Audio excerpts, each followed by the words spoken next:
কি গো, আর কতক্ষণ? আমি কি না খেয়ে অফিস যাব? চিৎকার করে উঠল সুজয়। দিচ্ছি গো দিচ্ছি। দৌড়ে ভাতের থালা টেবিলে সাজিয়ে দেয় দিয়া। অমন ভালো কাতলা মাছটা ভাজা করলে একটু মাখো মাখো সর্ষে পোস্ত কাতলা করতে পারলে না? বললি সারাদিন করোটা কি? মেয়ে অমৃতা চেঁচিয়ে উঠল। কি গো মা, স্কুলের ইউনিফর্মটা ভালো করে আয়রন করনি কেন? আজ আমার হাফ ইয়ারলি রেজাল্ট, তোমাকে দিয়ে কি কিছুই হয় না? মুখটা নিচু করে দিয়া বলল, দাঁড়া, আমি এক্ষুনি আয়রন করে দিচ্ছি। ছেলে পার্থ চেঁচিয়ে বলল, আমার টিফিন কোথায় মা? দিয়া পরিমরি করে ওর টিফিন বক্সটা নিয়ে আসতেই বক্স খুলেই ছেলে বেজার মুখে বলে উঠল, আবার জ্যাম পাউরুটি? বললাম যে এক চাও করে দিতে।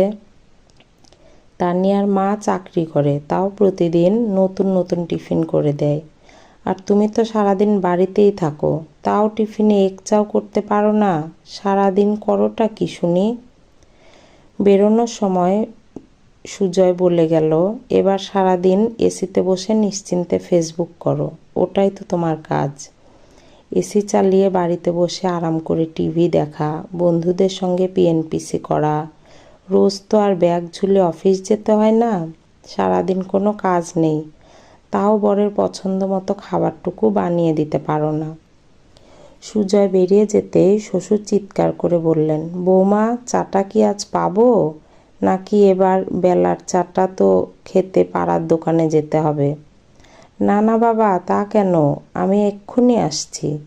এক হাতে কপালের ঘাম মুছতে মুছতে চা নিয়ে ঘরে ঢুকলো দিয়া। গরম চা তাড়াহুড়ো করে ঢালতে গিয়ে হাতে পড়ে গেছে। যন্ত্রণায় মুখ বিকৃত।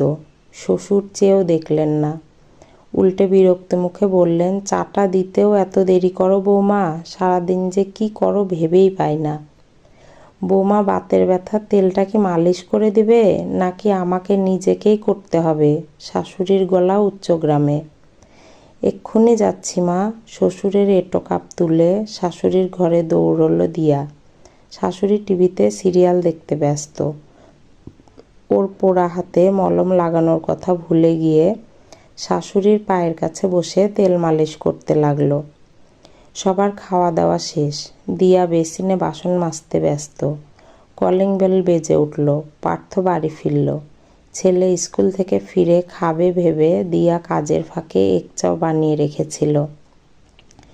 ছেলে চাউমিনটা হাতে নিয়ে গম্ভীর মুখে ঘরে চলে গেল। দিয়া শুনতে পেল